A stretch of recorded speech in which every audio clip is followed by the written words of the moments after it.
40%, 30% 이렇게 이제 급격하게 떨어졌죠. 천도론의 거품이 깨졌다. 직접적인 효과가 나오기는 제한적이지 않을까. 10년 뒤에는 정말 모든 게 다 갖춰지겠지. 50년을 바라보는 그래요. 곳이니까요.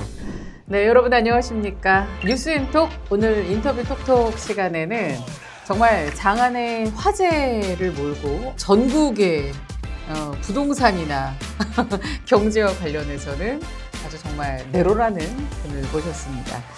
일반 부동산부터 도시개발까지 아우르면서 최고의 전문성을 갖고 계신 모건대학교 김종학 교수 오셨습니다. 교수님 어서 오세요. 네, 반갑습니다. 네, 반갑습니다. 자, 먼저 이제 우리 뉴스앤톡 TV 시청자 여러분께 인사 한 말씀 전해주시죠. 네, 안녕하십니까. 모건대학교에서 학생들 가르치고 있는 김종학 교수라고 합니다. 반갑습니다. 네, 사실 뭐 부동산 이야기는 뭐 전국적으로 싫어하는 사람은 없을 거예요. 네. 먼저 우리 세종시는 와 진짜 이게 좀 뭐랄까요, 바닥이 없는 걸까? 아니면 이렇게 더 내려갈 때가 있는 거라서 그런 걸까? 뭐 이런 생각이 들기도 하는데 현재 2021년에 이제 42%가 올랐다. 지금 큰 폭으로 하락을 하고 있단 말이에요. 네, 맞습니다. 전문가로서 이런 것은 또 어떻게 진단을 하십니까? 네, 지금 말씀하신 42%는 이제 세종시의 주택 가격을 말씀하신 건데요. 전국에서 가격이 오를 때 가장 많이 올랐던, 그러니까 퍼센트로 가장 많은 비율로 올랐던 곳이 세종시고, 반면에 떨어질 때도 가장 많이 떨어진 곳도 이제 세종시입니다.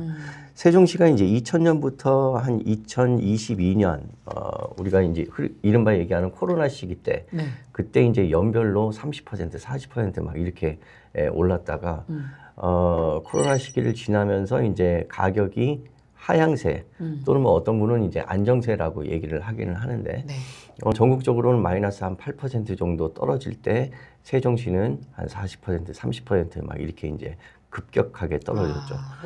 그러니까 이제 얼마만큼 많이 올랐느냐, 또는 뭐 어떤 사람은 얼마만큼 이제 거품이라고 얘기하는 사람들도 있지만, 그 거품이 꺼지는 것이 세종시의 이제 대표적인 가격 하락 요인이라고 보시면 될 것 같습니다. 근데 실제로 이제 대평동 15억 원짜리가 7억에 팔렸다. 또 이제 세롬동, 보람동도 마찬가지다. 뭐 이런 얘기들이 부동산 시장이 진짜 파다하잖아요. 네네네. 거래 자체가 이게 실종이 된 걸까요? 세종시 같은 경우에는 1년 평균으로 따지면 약 한 2만 건에서 3만 건 정도의 거래가 일어났었습니다. 언제까지죠, 그게? 그게 2021년까지 한 3만 건 정도, 2만 6천 건 정도가 이제 거래가 일어났었는데, 말씀하신 것처럼 그 가격이 하락할 때, 지금이죠. 한 2년 전, 1년 전부터는 연평균 거래 건수가 한 5천 건 정도. 그러니까 한 4분의 1, 좀 심하게 얘기하면 한 5분의 1 정도로 거래 건수가 이제 감소를 했죠. 실제로 거리 다녀보잖아요. 그러면은 문 닫은 부동산도 많아요. 네네네. 그렇습니다. 되게 우후죽순 많았었다가 또 그것도 또 급격하게 또 그래서 많이들 힘들어하시기도 하고. 예를 들어 세종시 같은 경우에는 그 가격이 상승을 할 때 그때는 전세가율이 높았습니다. 다시 얘기하면 이른바 갭투자하기가 좀 쉬웠다고 할까요? 그러다 보니까 그런 투자자들이 몰리다 보니까 아까 말씀드린 것처럼 이제 가격이 급격하게 올랐었고요. 세입자들이 세종시는 많고 매매의 경우에는 실거주자보다도 투자자들이 많은 그런 시장이 이제 세종시의 주택시장이라고 보시면 되겠습니다. 그러니까 이제 투자 메리트가 없다 보니까 이른바 이제 거래 절벽 현상이 이제 나타나게 되는 거죠. 지금 뭐 말씀하신 것처럼 사실 세종시 하면 거의 이제 전세가 대부분이다, 뭐 많다 이런 얘기가 사실 많기도 했는데 내 집으로 갖고 있는 수도 이제 계속 좀 늘기는 하지 않았습니까? 늘기는 하죠. 그래도 여전히 이제 전세 세입자들이 많은 비중을 차지하고 있고요. 왜 그런 걸까요, 그건? 아무래도 이제 타 지역 사람들이 많이 오는 지역의 특성상 가구를 이주하기보다는 당분간은 이제 전세로 살다가 아무래도 이제 공무원들이나 이런 분들은 전세로 사는 경우가 상당히 많이 있거든요. 그러다 보니까 이제 전세 시장이 활발하고 전세 시장이라고 하는 거는 투기적 세력이 없습니다. 그럼 전세라고 하는 거는 투기로 전세하는 경우는 없으니까요. 그렇죠. 전세는 100% 실거주입니다. 그러니까 실거주가 얼마만큼 이제 받쳐주냐에 따라서 가격 폭이 좀 변동성이 좀 적게 될 건데 전세 세입자의 비중이 많으면 많을수록 투자자들이 많이 들어오게 되고 그러면 이제 세종의 어떤 시장의 특성이 약간 뭐 투기 시장 또는 투자 시장의 성격을 다른 지역보다는 좀 더 많이 띠게 되는 거죠. 더군다나 세종시 같은 경우에는 계속적으로 연별로 정책을 부동산 관련 정책을 발표를 하지 않습니까? 네. 무슨 도로가 들어선다든지 산업단지가 개발된다든지 뭐 이런 연별로 투자 호재들이 있기 때문에 더더욱이나 투자 시장으로서의 성격, 주택 시장의 성격이 좀 짙어지고 있었던 것 같습니다. 하락 원인 이제 또 이렇게 살펴보면 이제 천도론의 거품이 깨졌다.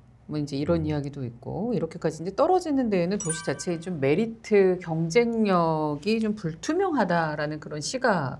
이건 어떻게 보세요? 도시 경쟁력이나 도시 메리트는 여전히 좋습니다. 그래요? 좋으니까 사람들이 이제 투자를 하는 거죠. 도시 경쟁력 중에 첫 번째는 아무래도 인구가 얼마만큼 유입되냐, 그리고 인구가 유입될 만한 요소들이 있느냐라고 하는 거였는데, 네네. 정부 청사나 아니면 기관들의 이전은 이제 거의 다 마무리가 됐죠. 그렇기 때문에 약간 정체기는 있습니다. 인구가 유입할 만한 요소가 추가적으로 없는 거죠. 지금 현재는.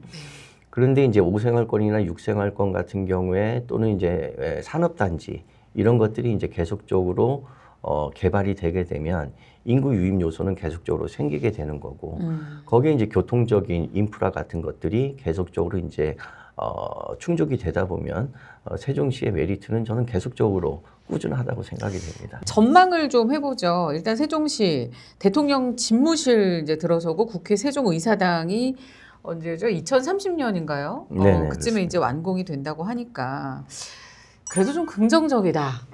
네. 이런 부분은 좀 어떻게 뭐 제2 볼까요? 집무실이 2027년, 27년. 예, 국회 같은 경우는 지금 세종의사당이 한 31년 준공 네, 목표로 해가지고 네, 네. 현재 계획 추진 중에 있는데 지금이 25년이니까 뭐 한 2년 후에서 네네. 5년 5년, 사이에는 네. 뭔가 또 이제 계속 붐이 좀 있지 않을까.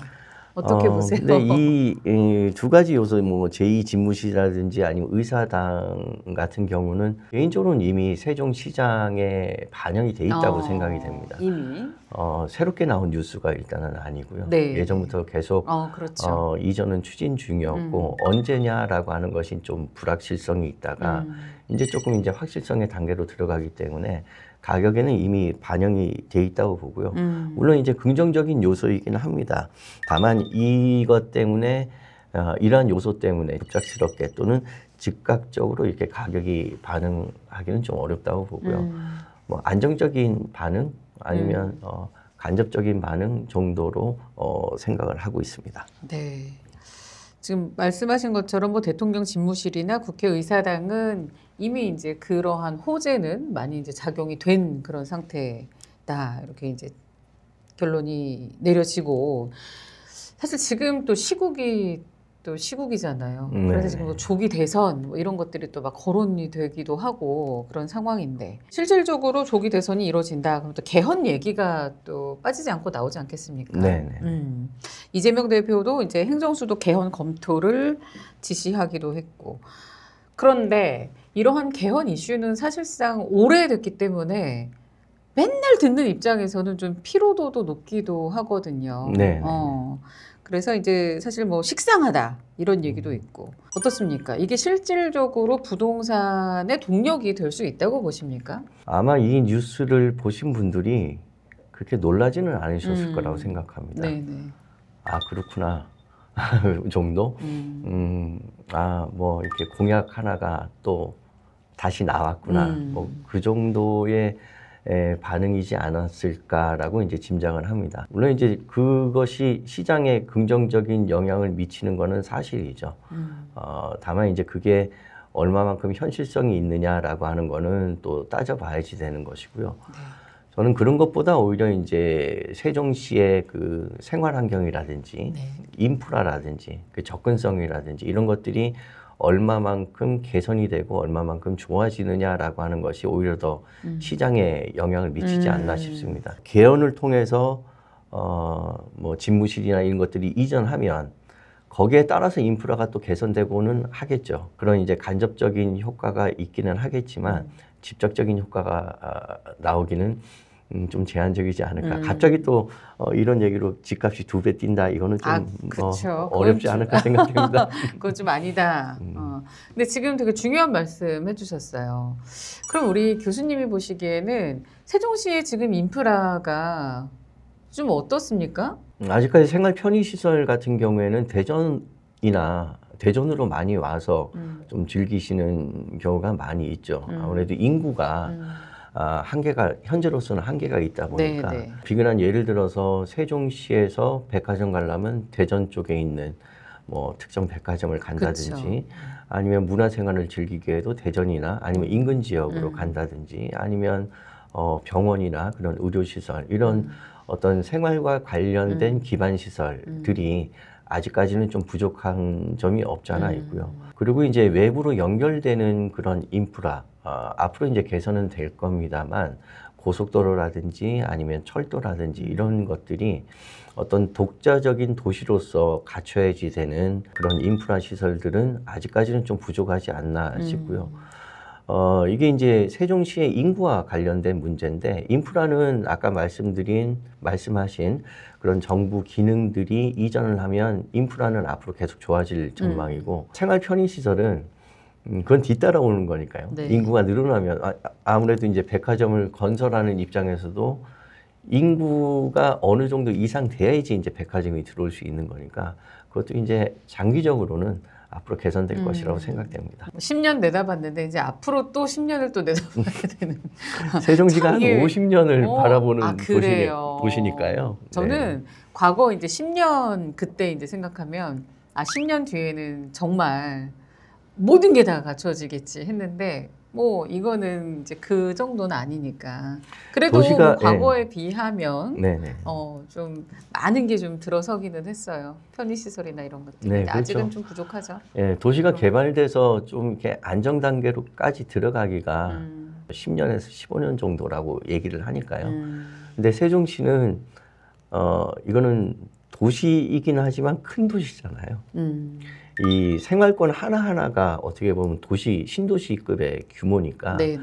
이런 것들이 모여서 하나의 그 특별자치시가 된다는 거는 아무래도 시간이 좀 걸리겠죠. 제가 이제 뭐 교수님 들으셨겠지만 최근에 엄청 깜짝 놀랄 만한 일이 있었잖아요. 소담동 3가구 무순위 청약에 무려 뭐 120만 명이 몰렸는데 혹시 이때 청약하셨습니까? 저는 못했습니다. 안 하셨어요? 왜요? 네, 너무 많이 몰릴 것 같아서 엄두를 못 냈습니다. 이게 이제 세종시로서는 청신호로 봐야 할까요? 아니면 이제 분양가가 워낙 또 이제 비싸니까 시세 차익을 노린 메뚜기 수요일까? 네네. 어떻게 보십니까? 부자 쪽이 좀 더 맞지 그래요? 않나 싶습니다. 왜냐하면 이제 세종시의 주택 시장이 만약에 이게 청신호였다면 그 이후로도 거래가 좀 이어졌을 건데 네. 요때 이제 반짝하고 다시 이제 거래 침체로 들어갔고요. 아무래도 이게 3억 원대로 분양되다 보니까 네.